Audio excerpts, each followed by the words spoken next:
A blessed and productive morning to everyone, especially to you, Mambab. I'm Leilani Huwab-Lupitan, your discussant for today from BTEL Ed 1B.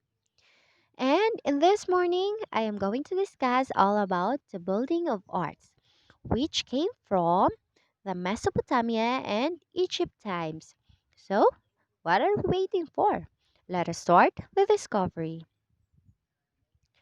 First, timber was scarce in both Mesopotamia and Egypt. So, brick and stone were the primary building materials. However, building in brick and stone took for different courses in the two countries. So, as you can see in the background, take a look at the picture. That is what we called as the brick and stone. So, the question here is that, bakit nga ba yung brick and stone yung pangunahing ginagamit ng mga Mesopotamian at Egyptian noon sa pagtatayo ng kanilang mga istruktura? Sa kadahilan ng yung timber or sa Tagalog pa yung troso ay mahirap mahagilap sa Mesopotamia at saka sa Egypt. So next, in the early Mesopotamian farming villages walls were first made of round or kneaded clay, but this was replaced by sun-dried bricks made in oblong or rectangular open wooden molds. Sometimes these wood brick walls were decorated with ornamental stones set in various patterns. So, sa Mesopotamian farming noon, yung ginagamit nila sa kanilang villages walls, una, ito ay gawa sa rammed or kneaded clay. Ngunit, kalaunan ito ay napalitan ng sun-dried bricks na made in oblong or rectangular open wooden molds. So, ito na siya. So, this is what it look like. So, yung nasa right side ang picture natin, that is what we call as the ram or kneaded clay. And in the left side, that is the sun-dried bricks. So, take a look and remember the picture. Next, kiln-baked bricks were expensive and therefore they were used for monumental buildings only and were set in bituminous mortar. So, kiln-baked bricks, from the word itself, it is bake.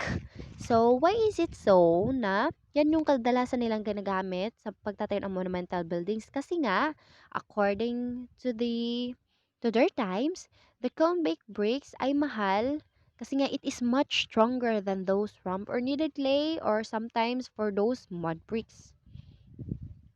So next, these bricks were strong enough so that they could be projected over one another, with each layer of brick overhanging the one below. This procedure is known as corbelling. And any piece projecting from a wall and supporting another building member is known as a corbel. So, I'm gonna show you what is this procedure look like and projecting from a wall supporting another building. So, this one. Take a look at the picture. In the right side, that is what we call the procedure, which is the corbelling. And in the left side of the picture, that is what we called as the corbel, which is attached from a wall. So next, when two opposite walls are corbelled out until they meet, a corbelled arc or vault results. Along the great processional roads, clay bricks were used for decorative purposes. In Assyrian times, concrete consisting of lime, sand, and broken limestone was used. Natural stone played only a small part in Mesopotamian architecture, for this expensive building material could be obtained from the northern highlands and only at the great cost and trouble. So, yung two opposite walls now are corbelled out until they meet. What will gonna be formed? A corbelled arc or vault. So, I'm gonna show you what it looks like. So, in Assyrian times now, concrete consisting of limestone and broken limestone, kadalasan nilang ginagamit. So, yung natural stone is maliit lamang yung ginagampanan niya sa Mesopotamian architecture. Bakit nga ba? Sa kadahilanang ito ay mahal at ito lamang ay nakukuha o nakikita sa Northern Highlands na may mataas na presyo, kaya nagkakatrobol sa paggamit nito sa Mesopotamian architecture. So, next. So, ito na siya in Assyrian times. And in the right side, that is what I told you earlier, the corbelled arc or vault results. Next. Yet the Mesopotamians could build monumental structures. The Tower of Babel, described in the Bible, indicates their ability to erect structures of impressive heights. This structure was probably one of the ancient temple towers called ziggurat, common in Mesopotamia and consisting of a series of truncated pyramids placed on the top of each other, with a shrine at the top platform as well as at its foot. So, meron tayong mga naririnig na hindi lamang siya naririnig, dapat natin alam ito.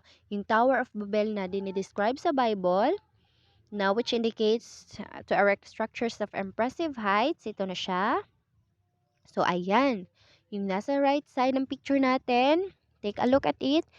It has a great impressive height, undoubtedly. So, in the left side naman, yan yung ancient temple ng Mesopotamia. Commonly, we are known with this, the ziggurat. Next, there were several such shrines in Babylon. They were built of mud bricks, with baked bricks sometimes used as an outer covering, the outside bricks frequently being set in bituminous mastic. Better known as one of the seven wonders of the ancient world was the so-called Hanging Gardens of Babylon. So, sino nga ba ang hindi nakakakilala sa Hanging Gardens of Babylon na one of the wonders of the ancient world? So ito pala ay gawa sa mud bricks with baked bricks na ginagawa rin for outer covering. And for the outside bricks, being set in bituminous mastic. So ayun na siya. Take a look at the picture. So, some scholars believe that this may have been a roof garden planted with trees or shrubs atop large palace. Others, basing their conclusion on the writings of the ancient Greek Herodotus, believe there were simply terraced gardens since Herodotus did not provide technical details, but merely spoke of the difficulty of raising water to the gardens, who are still very much in the dark regarding their actual construction rather. So, some scholars naniniwala sila na ito lama ay this must have been a roof garden na tinamnan ng mga trees and shrubs sa isang malaking palasyo. But, basing the conclusion sa isinulat ni ancient Greek Herodotus, siya ay naniniwala na ito lamang ay simpleng terrace gardens. At sinabi rin niya na ito ay mahirap talaga na padaluyan ng tubig na nagsisilbing buhay ng mga halaman doon na siyang nagdidilig. Ngunit may iba pa rin na nauulinigan kung ano nga ba yung actual construction ng Hanging Gardens of Babylon. Next, in Egypt, natural stone abounded in the eastern and western desert regions. Hence, Egypt developed the use of natural stone in architecture. It was used for major buildings only, however. And ordinary houses were first built of reed bundles or mud bricks, and later of sun-dried bricks. Kiln-baked bricks were rarely used in Egypt until a much later date. The earliest graves and public buildings were also made of mud bricks. So let us talk about natural stone. Ito ay abounded sa eastern and western desert regions. Here sa Egypt, nakadevelop sila ng natural stone in architecture. So as you can see in the picture, that is what we called as the natural stone. However, the ordinary houses naman noon ay gawa sa reed bundles or mud bricks, especially. At kalaunan ito ay napalitan din naman ng sun-dried bricks. At yung kiln-baked bricks naman ay hindi masyadong ginagamit or madalang lamang na ginagamit sa Egypt until a much later date. So, yung mga earliest graves ng public buildings ay gawa rin sa mud bricks. So, let us proceed. Building in natural stone started with a wall and ceremonial buildings encircling the pyramid of King Caesar at Saqqara. His vizier Imhotep is the first engineer architect known to us by name, and he was later worshipped as the god of wisdom and medicine.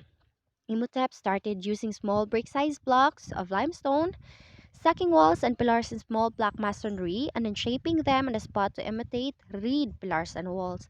So, as you can see in the picture, that is the first engineer and architect known to us by name, Imhotep. He is the god of wisdom and medicine. So, next. The earliest stone for the pharaohs were mastabas, rectangular structures with onward sloping walls set over underground chambers containing the burial pit, the chapels, and rooms of funeral gifts and offerings. The mastabas had originally been made of mud bricks, but they now became monuments of natural stone. The mastaba structure evolved first into the step pyramid form and then into the true smooth-sided pyramid. So, take a look at the picture. So that is what we called as the mastabas. Yan yung earliest tombs ng mga paraw na may size na rectangular structure. So, Ang mastabas, ginagamit nila yan for burial pit, may simbahan rin, and rooms for funeral gifts and for offerings. Okay, at saka yan ay gawa sa mud brick at became monuments of natural stone. Next. So take a look at the picture. So what do we call this pyramid? So knownly, this is what we call as the Great Pyramid of King Khufu, Chups, which contains 2,300,000 4-ton limestone blocks. How amazing and great it is. The joints of which were chiseled on the spot to fit tightly without mortar, and in the core of which corridors and chambers were constructed. This pyramid, which still stands today, until now, measures 756 feet square at its base and rose to a height of 480 feet, making it another of the wonders of the ancient world and indeed of all time. Indeed, this is very amazing pyramid. So, as you can see in the picture, it is very detailed on how it is built. So, the pyramid was finished off with slabs of polished granite quarried and brought down from Asuan. So, furthermore, the building of an entire city of temporary huts to house the workmen, the removal of debris, the supplying of materials and tools, and the feeding of the host of workmen, as many as 100,000 at a time, were organizational problems of enormous proportions. The construction of the pyramid shows what can be done by sheer organization without much in the way of devices. These great constructions represent a triumph of human organization rather than of machines and tools. And indeed, this is a very great triumph of history with the human organization. Well, it is not all about what a building is made of, but it is all about how it is built up by the human organization. It is not all about the work of the machinery, but it is all about the hand in hand organization of the people that works and built that building. So, the lesson here is that machinery is defeated with the sheer organization of ancient people. Indeed. So, that all concludes the building of arts. God bless everyone. Keep safe and have a good day. Thanks for watching and listening. Goodbye.